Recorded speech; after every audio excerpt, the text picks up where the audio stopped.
Okay so hello जी, कैसे हो आप सभी लोग। Welcome back to another video. और आज की इस वीडियो में हम लोग देखने वाले हैं एक ऐसा हॉरर एनिमेशन वीडियो जो है बनाया गया है खूनी मंडे भाई के द्वारा। तो guys giving them a big shout out and this video credit goes to Khooni Monday YouTube channel. Okay so yes guys, आप लोग वीडियो का थंबनेल तो देख के समझ गए होंगे आज हम लोग किस चीज़ पे आज भूतिया टॉपिक देखने वाले हैं। तो गाइस ज़्यादा टाइम ना बर्बाद करते हुए चलिए देखते हैं वीडियो। और गाइस वीडियो काफ़ी डरावना होने वाला है तो एंड तक ज़रूर देखना और लाइक और सब्सक्राइब करके जाना भाई बस। ठीक है गाइस, चलिए देखते हैं वीडियो। ओके गाइस, तो वीडियो चालू हो चुका है। ये कहानी है निशा और आरव की। ओके तो आरव एक निशा गर्लफ्रेंड को बॉयफ्रेंड का। 5 साल से डेट कर रहा था। यस। निशा एक राइटर थी और उसे पुराने खंडरों में जाना, रोंगटे खड़े कर देने वाली कहानियां सुनना और रहस्यमयी जगहों में बहुत दिलचस्पी थी। और वहीं आरव उसका ओके बॉयफ्रेंड मतलब ये एक फोटोग्राफर पैरानॉर्मल चीज को ज्यादा जो हर मतलब चीज देखती को थी भाई। अपने कैमरे चलो में कैद देखते हैं हम करना लोग भी चाहता था। ये लोग साथ आज क्या 2 होता है दिन मतलब बाद इस वाली निशा स्टोरी का में। बर्थडे था। आरव ने प्लान ओके। बनाया कि वो निशा को एक सुंदर से जंगल में तारों के नीचे कैंपिंग करवाएगा। निशा चाहती थी कि उसके दोस्त भी चलें, पर आरव का कहना था कि ये ट्रिप सिर्फ उन दोनों के लिए होनी चाहिए, क्योंकि ओके तब तक आरव को अंदाजा भी नहीं था कि ये ट्रिप उसकी जिंदगी बदल देगा। शाम के 4 बजे आखिर क्या होता है आरव इस ट्रिप अपनी पे जो गाड़ी उसकी लेकर जिंदगी बदल निशा के देता है घर भाई। पहुंचा। वो लोग चलिए गाइस एक देखते शॉर्ट हैं। रोड ट्रिप के साथ कैंपिंग और ट्रैकिंग करने वाले थे। दोनों इस ट्रिप के लिए एक्साइटेड दिख रहे थे। करीब 2 घंटे के सफर के बाद वो एक अजीब से गांव के पास पहुंचे जिसका ओके नाम था रुधिरपुर।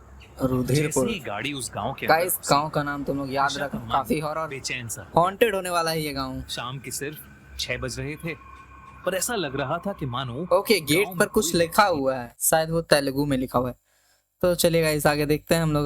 हम लोग को नरेटर खुद बता देगा कि क्या लिखा हुआ है। है। शाम भी कुछ ही पलों में ढल गई और उस पूरे गांव में अंधेरा छा गया। सबसे अजीब बात ये थी कि उस गांव के हर घर के बाहर मशालें जल रही थीं ओके और हर हाँ घर का दरवाजा गाइस ये तो खून सा मैंने लाल नोटिस था। ही नहीं किया। हर घर दरवाजों के पर बाहर मशाल है काले भाई। रंग से कुछ अजीब से मंत्र और लिखे क्या लिखा हुआ है, अरावली की तपोवन के पार मनुवा। हुए थे। भाई ये क्या निशा का होता है दिल भाई। बैठने लगा और अचानक आरव ने जोर से ब्रेक मारा। क्या हुआ आरव, गाड़ी क्यों रोकी? निशा ने घबरा कर पूछा। आरव ने बिना कुछ कहे अपना कैमरा उठाया और गाड़ी से बाहर निकल गया। वो बाहर के घरों की तस्वीरें ले ही रहा था कि उसके कैमरे के सामने एक बौखलाई हुई हालत में बूढ़ी औरत आई जो लाल जो भाई, अगर ऐसे कोई लिटरली कैमरा के आगे आ गया ना भाई, तुम सोच नहीं सकते कितना डेंजर हालत हो जाएगा किसी का भी जोड़े में थी। भाई। उसने आरव से कहा, बंगले से बारात निकलने वाली है, जल्दी से छुप जाओ। यस आरव उसे देखकर डर गया। मतलब वो बंगले कुछ से सोच बारात, पाता, कुछ इससे तो पहले बारात में वो ही बूढ़ी डेंजर होने औरत वाला है। मानो हवा में कहीं गायब हो गई। आरव जब भाई। पीछे मुड़ा तो उसने देखा कि निशा गाड़ी में है ही नहीं, और तब उसे जो दिखा वो देखकर उसकी रूह कांप गई। सामने क्या निशा एक दिखा? आदमी का हाथ थामे धीरे धीरे अंधेरे की तरफ बढ़ रही थी। वो आदमी किसी दूल्हे की तरह तैयार था। उसका चेहरा भाई सेहरे से ढका हुआ था और निशा हाथ का से आंख में भी खून टपक कुछ रहा था। भाई और उसके कुछ तो आसपास डेंजर हो चुका दुल्हन है के अब। जोड़े में कई सारी औरतें कुछ मंत्र पढ़ रही थी। आरव निशा को रोकने के लिए चिल्लाया कि तभी अचानक उसके कंधे पर किसी ने हाथ रखा। जब वो पीछे किसने मुड़ा, रखा? तो निशा खड़ी थी। वो ओह बिल्कुल भाई। नॉर्मल दिख रही थी। उसने हाफते हुए आरव की हालत देखकर उससे पूछा कि उसे क्या हुआ है। मतलब आरव का अगर शरीर यहाँ है निशा तो पसीने वो से कौन थी तरबतर भाई था। जो जा रही थी उसके भाई। मुंह से आवाज ही नहीं निकल रही थी। गाइस ये भी स्टोरी उसने फिर काफी से उस डरावना जगह हो गया देखा भाई। तो वहां कोई दुल्हा या दुल्हन नहीं थे। उसने निशा से पूछा कि वो कहाँ थी, क्योंकि वो उसे आवाजें दे रहा था। निशा ने अपनी उंगली गांव से थोड़े दूर शुरू होते जंगल की ओर दिखाई और बोला, अरे वो देखो, वो बंगला दिखाई दे रहा है। मुझे लगा वहां वॉशरूम मिल जाएगा, मैं बस वही देखने गई थी। पर वो बंगला यहाँ से जितना पास दिख रहा है उतना है नहीं। बंगले पर नजर जाते ही आरव को कुछ अजीब सा महसूस हुआ। इतने अजीब से अंधेरे में, गुप्त गांव में, जंगल के बीच ये बंगला कहाँ से आ गया। आरव ने निशा को गाड़ी में बैठने को कहा और वो दोनों वहां से चल पड़े। थोड़ी दूर जंगल में आगे बढ़ने के बाद एक नदी के किनारे उन्होंने अपना कैंप लगाया। रात गहरी हो चुकी थी, सिर्फ बॉनफायर की आग की लपटें और आसपास का कुछ सन्नाटा था। निशा ने मजाक में कहा, तुम पूरी दुनिया की फोटो लेते हो, आज अपनी गर्लफ्रेंड की भी कुछ अच्छी फोटोज ले लो। आरव ने हंसते हुए कैमरा उठाया। आग की रोशनी में निशा का चेहरा चमक रहा था। आरव ने एक फोटो क्लिक की, फिर दूसरी, लेकिन जैसे ही उसने कैमरे की स्क्रीन पर फोटो देखी, क्या देखा भाई? वो कैमरा फोटो देखना है भाई, फोटो। निशा के ठीक पीछे ओ भाई, दूल्हा, मतलब भूत का दूल्हा तुम देख सकते हो। अभी काफी डरावना हो चुका है अभी, तो चुपचाप बस का स्टोरी देखना है। चलिए गाइस देखते हैं। दूल्हा खड़ा था और हर फोटो में भाई वो नजदीक आ रहा है, पास आ रहा था। आरव का सुन्न पड़ा चेहरा ओके। देख निशा ने उससे कैमरा छीन लिया।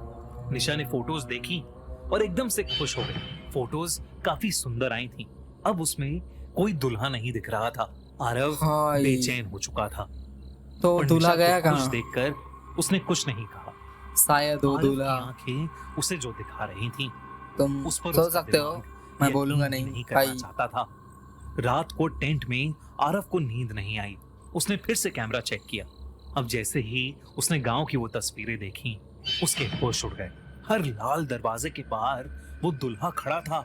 आरव ने भाई डर के साहब। मारे अपना कैमरा दूर फेंक दिया। तभी उसे अजीब से मंत्र सुनाई देने लगे, वही मंत्र जो वो औरतें पढ़ रही थीं। इस बार वो मंत्र टेंट के बिल्कुल बाहर से आ रहे थे। भाई आरव डरते प्लीज हुए मत टेंट से खोलना, बाहर निकला, पर दूर दूर तक वहां प्लीज मत निकलो भाई, फिर से प्लीज। उसे वही बड़ा सा बंगला दिखाई दिया जिसकी तरफ गांव में निशा ने इशारा किया था। पर वो खंडर सा दिखने वाला बंगला अब रोशनी से जगमगा रहा था, भाई जैसे वहां चूल कोई क्यों है बहुत जाने बड़ा का भाई जश्न वहाँ चल बंगले रहा के पास? था। कुछ देर बाद ओके, तो फिर आरव को भी सोच नींद चुका आ गई। है अगले दिन सुबह आरव भाई, ये सब सो बातें जाओ भूल भाई, चुका था। प्लीज मत वो उठो। निशा के साथ ट्रैक पर चला गया, कई तस्वीरें खींची और साथ में बहुत अच्छा टाइम स्पेंड किया। शाम ढल चुकी थी और अंधेरा फिर से हो चुका था। ट्रैक से वापस आते हुए उन दोनों को वो गांव का बंगला चमकते हुए नजर आ रहा था। फिर से बंगला। उन्होंने सोचा कि आज वो दोनों उस बंगले के पास जाकर देखेंगे। जब वो उस बंगले के पास पहुंचे तो वो बंगला किसी राजमहल जैसा सजा था। बंगले का दरवाजा खुला था, इसलिए वो उस बंगले मत के जाओ अंदर भाई, चले गए। प्लीज मत जाओ लेकिन अंदर। अंदर हेलो कदम रखते ही गाइस, जो मैं बोल उनकी रहा हूँ वो आंखें क्यों कर रहे हो पटी की पटी भाई? रह गईं। मत जाओ। वहाँ 56 भोग चांदी की लो, थाली में खाओगे परोसे भी। थे, पर अब खाने वाला पक्का बैंड बजेगा एक भाई इंसान किलो नहीं का। था। फिर वो खाने का भी बंगला शौक चढ़ा है ना सिर्फ हवा में मरे हुए फूलों भाई। की गंध थी। निशा को बहुत डर लग रहा था। उसने आरव तो को गाइस, वहां जब डर से लग रहा है तो जल्दी भागो ना निकलने यहाँ को से। कहा। तभी उस बंगले का भारी दरवाजा लग जिससे गया वो भाई, अंदर जो हो आए गया थे, वो अपने आप बंद हो हो गया। गया कांड। ऊपर की सीढ़ियों से आरव भाई को वो साहब। मंत्र फिर से सुनाई देने लगे और तभी वही दुल्हा बना आदमी जिसके हाथ में एक सूखी हुई वरमाला थी नीचे उतरने लगा। आरव भाई ने निशा को साहब, लेके भागने की कोशिश की, पर उसके पैर जैसे जमीन में धंस गए थे। आरव ने देखा कि निशा की आंखें सफेद हो चुकी हैं। वो किसी कठपुतली की तरह उस दूल्हे की तरफ बढ़ रही है। आरव की आंखों के सामने उस दूल्हे ने निशा को वरमाला पहनाई। आरव ये सब रोकना चाहता था और जैसे ही वो उस दूल्हे के पास गया, उसे उस दूल्हे का भयानक अधमरा चेहरा दिखा। उस दूल्हे ने भाई। आरव का गला पकड़ा और उसे एक बहुत जोर का लिटरली ये भूत था। जिससे और वो दूल्हा एक भूत नीचे है जाकर गिर गया। और भाई, फिर तुम सोच सकते हो। उस दूल्हे ने निशा के साथ फेरे पूरे किए। आरव समझ चुका था कि वो दूल्हा कोई इंसान नहीं बल्कि शायद एक आत्मा है। जैसे ही फेरे पूरे हुए, एक मायूस कर देने वाले अंधेरे में एक दर्द भरी चीख के साथ वो सजावट, वो दूल्हा और निशा सब धुएं की तरह कहीं गायब हो गए। आरव को अपनी आंखों पर यकीन नहीं हो रहा था। वो उस खंडर के बीच अकेला खड़ा था। उस बंगले के दरवाजे अब खुल चुके थे। आरव और जाओ भाई उसके अंदर तुम लोग। ढूंढने लगा। भाई वो उस गांव के अंदर गया। उसने चाबी हर गई। दरवाजे को पीटा, पर कोई बाहर नहीं आया।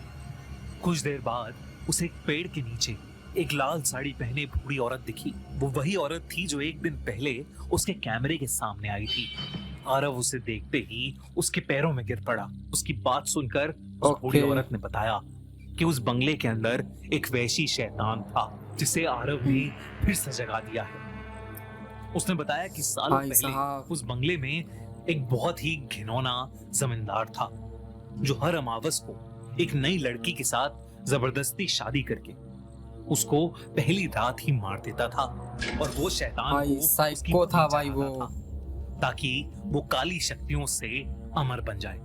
गांव वालों ने अपनी बेटियां बचाने के लिए उसे उसके बंगले समेत जला दिया था, पर उसकी आत्मा को उस बंगले से कोई नहीं ओके। निकाल पाया। वो हर अमावस पर उस बंगले में अपनी दुल्हन का इंतजार करता है और आज अमावस थी। उसने निशा को चुन लिया और जो एक बार उस बंगले की दुल्हन बन गई वो भाई कभी वापस साहब। नहीं आती। ये सुनकर आरव पूरी तरह टूट चुका था। उसकी आंखों से आंसू ही नहीं रुक रहे थे और ये सोचकर कि उसने खुद निशा को उस राक्षस के हवाले किया है और वो अब कभी नहीं लौटेगी, आरव पूरी तरह से हार चुका था। ओके गाइस, आज का ये वीडियो आप लोगों को कैसा लगा? अगर अच्छा लगा होगा ना तो वीडियो को करना है लाइक, चैनल को करना है सब्सक्राइब और इस वीडियो का लाइक है मैं रख रहा हूँ 50 लाइक्स, तो गाइस जल्दी जल्दी कर देना। और आज के लिए इतना ही, बाकी वाले नेक्स्ट वीडियो में किसी नए टॉपिक के साथ। तब तक के लिए बाय।